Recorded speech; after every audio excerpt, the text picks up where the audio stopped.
एक कस्बे में एक विधवा अंधी औरत रहती थी। उसका एक बेटा था जिसके पालन पोषण की सारी जिम्मेदारी उसके कंधों पर थी। वह अपने बेटे को पढ़ा लिखाकर एक बहुत बड़ा आदमी बनाना चाहती थी। इसलिए उसने उसका दाखिला कस्बे के सबसे अच्छे स्कूल में किया।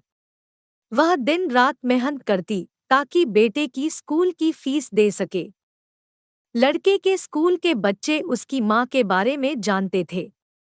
वे सब उसे अंधी का बेटा कहकर चिढ़ाते थे। लड़का इससे बहुत परेशान था। उसे अपनी माँ पर शर्म आने लगी थी।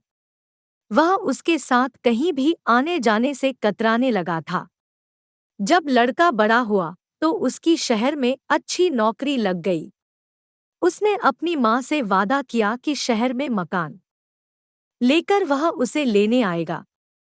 लेकिन वह शहर गया तो फिर लौटकर वापस नहीं आया।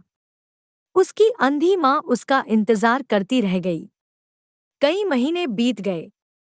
लड़के की कोई खबर नहीं आई। कई महीने बीत गए। लड़के की कोई खबर नहीं आई। अंधी एक दिन उससे नहीं रहा गया और वह बेटे से मिलने शहर पहुंच गई। पूछते पूछते वह बेटे के ऑफिस पहुंची। वहां सिक्योरिटी गार्ड ने उसे रोक दिया।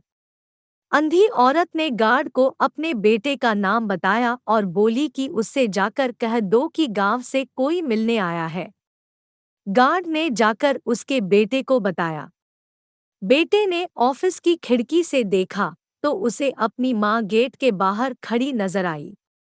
वह ऑफिस में सबके सामने अपनी माँ की वजह से शर्मिंदा नहीं होना चाहता था। उसने कहला दिया कि वह ऑफिस में नहीं है। अंधी औरत वहां से चली गई। शाम को वह लड़का ऑफिस से घर जाने के लिए निकला। रास्ते में एक जगह काफी भीड़ जमा थी। वह अपनी गाड़ी रोककर भीड़ के पास पहुंचा और तो बीच सड़क में अपनी माँ को मारा पाया। उसके हाथ में एक चिट्ठी थी जिसमें लिखा था, बेटा बड़े दिन हो गए थे, तेरी कोई खबर नहीं मिली। चिंता हो रही थी इसलिए तुझसे मिलने चली आई। तू तो अब बड़ा आदमी बन गया है। तुझसे मिलना अब शायद मुझ गरीब की किस्मत में नहीं, लेकिन मैं बहुत खुश हूँ तेरे लिए। तूने अपना ही नहीं मेरा सपना भी पूरा किया। मलाल है कि तेरी तरक्की देख नहीं सकती। काश बचपन में तेरी आंखों में सरिया न घुसा होता और मुझे तुम्हें अपनी आंखें न देनी पड़ी होती तो तेरी तरक्की अपनी आंखों से देखकर सुकून से मरती। तेरी अंधी माँ। ये पढ़कर लड़का फूट फूट कर रोने लगा। जिस अंधी माँ पर उसे शर्म आती थी उसने उसके लिए कितना बड़ा बलिदान किया था। वह आत्मग्लानि से भर उठा और जिंदगी भर खुद को माफ नहीं कर पाया। सीख दोस्तों, माता पिता अपने बच्चों के लिए अपना सर्वस्व निछावर कर देते हैं। उनका हमेशा सम्मान करना चाहिए।